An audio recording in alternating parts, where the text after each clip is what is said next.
There are a lot of people who do know that not everything is black and white, and especially when it comes to donating your genetics to a friend or to a family member. But I did feel like this is something that I needed to disclose to kind of like shut it down. So yes, I knew. And he's like, you guys called me intelligent and like poised and all these things, but now I'm blind. I mean, love is blind, but I'm not blind. Not that like, blind, of course, yeah. not that blind. Let's be clear.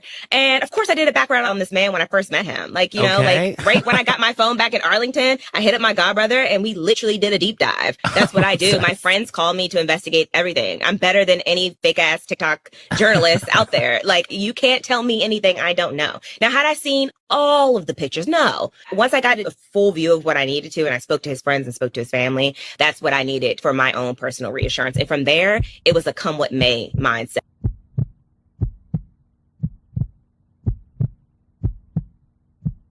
Kid, when he stepped in, Cairo was a month and a half when he flew to Louisiana and cried and said all those things, and he'll never leave his son. I feel Tyler is worse than his dad, or at this point, I don't know if he lied or not. I feel, because he cry on demand, I feel he's worse than his dad because he said his dad was never there. Tyler has been there in these kids' lives for 7 years. And his dad, he says dad was never there, but when Tyler and Bride were living together, his dad did come to their house and stayed with them for a while. Well, hey guys, welcome to Little Blackbird 91 Quick Reactions. I wanted to say something. I look at the Ashley and Tyler situation, and I look at it from the Ashley perspective, and I say 3 words, and I've said this on another video, but I want to say these 3 words: delusion, denial, and betrayal. Okay? Many a times when we get into relationships, if we've not done the work and actually healed ourselves, right, the wounds that we're carrying, we can easily betray, we can easily deny, and we can easily be in delusion. Right, we can easily be in denial, easily be in delusion, and easily betray ourselves. And the reality situation, when I look at the Ashley and the Tyler situation, right, Ashley has her best intentions of trying to break a generational curse. Tyler seemingly still seems to be doing the manipulation, right? Because she spoke up here as well about how not only that, but he was actually also at the same time saying that he was going to commit, he was going to unalive himself if they exposed anything. That tells me there's a lot of deep manipulation within the situation, that you're willing to say to somebody you want to unalive yourself in order for you to be able to keep them quiet, right? And so Tyler isn't seemingly, allegedly, isn't changing his behavior. He's still the same way. And so that's going to show itself up in the relationship as a pattern. When he doesn't get his way, that will show up. But I kind of think to myself with Ashley and Tyler that actually we looking at it like Tyler's going to play Ashley. I think Ashley's playing Tyler, not playing Tyler. I think Ashley has a far more control over Tyler than we actually really think. Tyler is someone who is looking for love and looking for someone to love him, right? And so the situation is perfectly set up. Ashley's in control. The house is with her. He has to move in with her. Okay. The finances are with her. He's at her beck and call. At the moment, we don't know if he's got a job or not. He potentially could be a hobosexual, meaning his finances are all coming from Ashley. Guess what? Who's in control? Ashley. Ashley may like this position. So she may have done the background research, and I hope she has. And that's why she's accepting it. You know what I'm saying? So she knows exactly what she's doing. I'm not saying I agree with it, but you just know exactly what you're going into. But maybe Ashley likes the power of being in a situation where he's at her beck and call. Because he will be, right? Because everything relies on her. If she goes to work and gets paid, that's how you get money. If she decides, we're moving here, you might have to move because you ain't got a home, right? And so, these kids situation, obviously he's a sperm donor. I think to myself that maybe Ashley's like, told him, listen, since that is a sperm donor situation, we're going to continue that story. I don't want to hear nothing else. We're going to continue that sperm donor conversation. You know what I'm saying to you? Right? So, I don't know. I mean, it's interesting because that last 7 years can't be erased. Sperm donor who got too close as a friend. Yeah, and that's why I wouldn't do a sperm donor for a friend. Because I think it gets complicated. Because I can see how this could actually be genuine. I just think that there's other behaviors from Tyler that show us he's manipulative.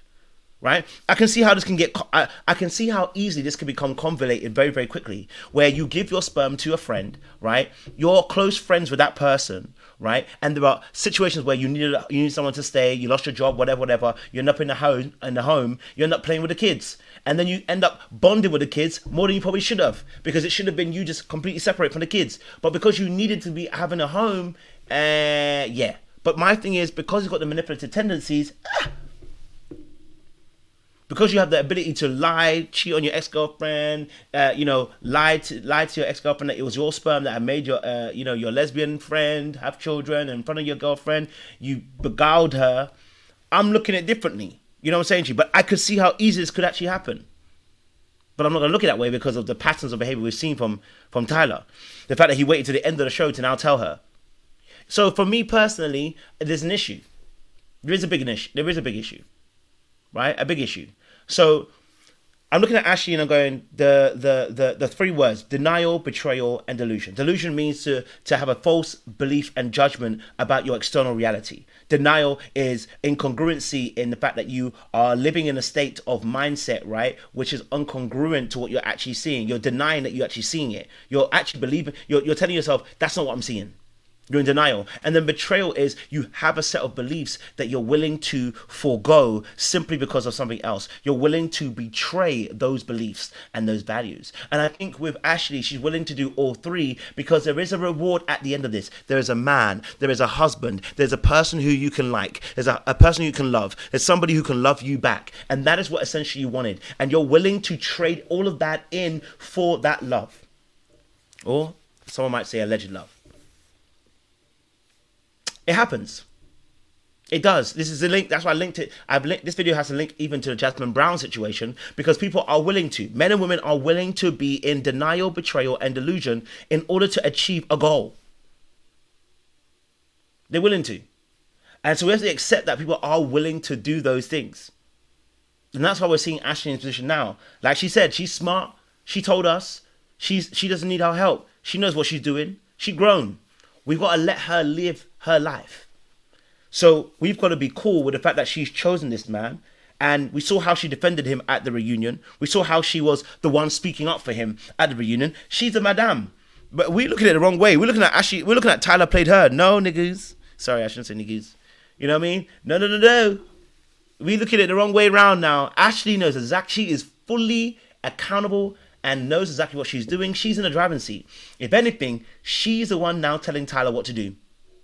She's the one probably giving him the market game that they have to play by and the rule book. He is under her duress. It's not the other way around.